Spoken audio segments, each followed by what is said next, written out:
Phone చేస్తాను సత్య, అయిన తర్వాత ఫోన్ చేస్తాను. ప్రశాంతంగా తిన్నవ్వా?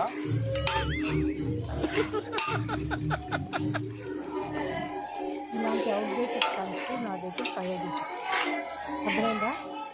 బిర్యానీ బాగుందా లేదా అని అడుగుతున్నాను. ముగ్గురు తమాషాలు పడుతున్నారు చెప్పకుండా.